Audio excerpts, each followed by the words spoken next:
هنعمل مع بعض ستريبس اللي بتتعمل في كنتاكي ورز ريزو، والصوص بتاعهم فظيع. كملي معايا.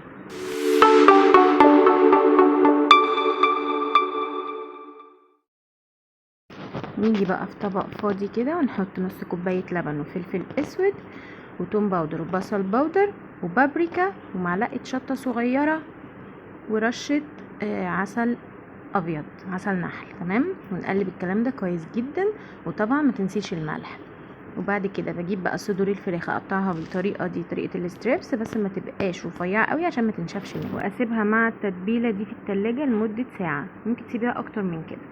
وبعد ساعه بقى اطلعها من التلاجة وهديها اول طبقه، بتبقى عباره عن دقيق بس، واحط فيه الفراخ. بس الاهم من اي حاجه ان انا لما احط قطعه الفراخ لازم احط دقيق عليها واضغط جامد علشان تتشرب كويس وتقفل كل المسام معايا، تخلي الطبقه تمسك. اللي هيخلي بقى الطبقه تمسك ان انت بعد ما هتعمليها في الدقيق هتريحيها في التلاجة نص ساعه على ما تجهزي الرز.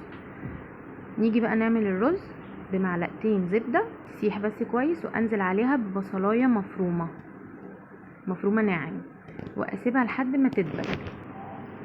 وبعد كده اجهز بمعلقتين باربيكيو صوص ومعلقتين كاتشب ومعلقه عسل اسود، وانزل بيهم كده في الحته اللي هي الفاضيه دي اللي انا وسعت لها، واقلبها مع البصل. وبعدين انزل بمعلقتين صويا صوص واقلب كويس. بعد كده احط الرز ده انا نقعاه قبلها بشويه، فهراعي في الميه بتاعته لما اجي احطها ما تبقاش كتيره. التوابل بتاعتي بقى ملح، فلفل اسود، شطه، بابريكا، توم باودر، بصل باودر. ممكن تستغني عن الملح وتحطي مكعبين مرقه، بتبقى فظيعه جدا. بعد كده بقى الرز خلاص نشف معايا، قلبته لحد ما ينشف، هتشرب الميه المغليه واسيبه لحد ما يتشرب.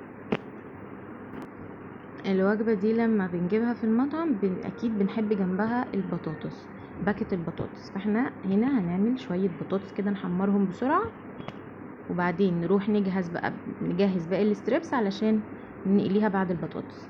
في طبق فاضي احط معلقتين بقسماط ومعلقه من النشا ومعلقه دقيق، وبعد كده احط فلفل اسود وملح وتوم باودر وبصل باودر وجنزبيل وقرفه، رشه ملح خفيفه ماشي، وتقلبوا الكلام ده كويس جدا. دي بقى الطبقه الخارجيه اللي بتكون من بره، فلازم تكون متنكهه كويس. بعد كده بقى اجيب الفراخ من التلاجة واجيب طبق فيه ميه علشان همسك قطع الستريبس بتاعتي احطها في الميه، وبعد كده على طول احطها في البقسماط. مش بحطها في الميه كتير، ده هي حاجه بسيطه بس علشان طبقه البقسماط تمسك معايا وتبقى كويس. على فكره هي بالطريقه دي مش هتفك خالص، وانتي هتشوفي. حتى انا بعمل كده في البانيه علشان ما يفكش مني برضه. خلاص هنا البطاطس كانت خلصت بقى، طلعتها وهوريكم الصوص بتاع الاكله دي هيبقى عامل ازاي. هنا بقى نزلت بقطع الفراخ واسيبها تتحمر على ما نعمل الصوص سوا.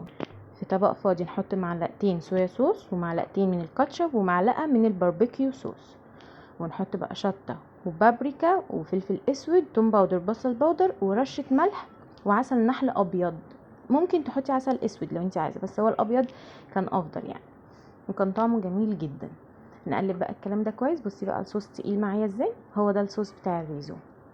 نبدا بقى نطلع القطع الستريبس بتاعتي من الزيت، وهنا بقى غرفت الرز، كان جميل جدا، شكله حلو طبعا، بوظته عشان كنت بدوقه. نحط بقى قطع الستريبس كده. عايزاكي بقى تسمعي الصوت بتاع قطع الستريبس هيبقى عامل ازاي. ركزي بقى كده في الحته اللي جايه دي وشوفي القرمشه عامله ازاي.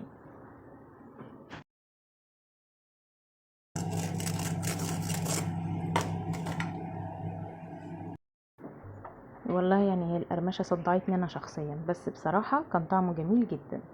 نحط بقى الصوص كده على الوش، وبألف هنا وشفا. لو انتي وصلتي لحد هنا ما تنسيش تعملي لي اعجاب ومتابعه، ويا ريت تيجي بقى على صفحه الفيسبوك علشان تشوفي كل الفيديوهات بتاعتي. واسيبكم بقى مع القمر ده، طعم كان تحفه، والله كان تحفه. جربوها وقولوا لي رايكم ايه في التعليقات.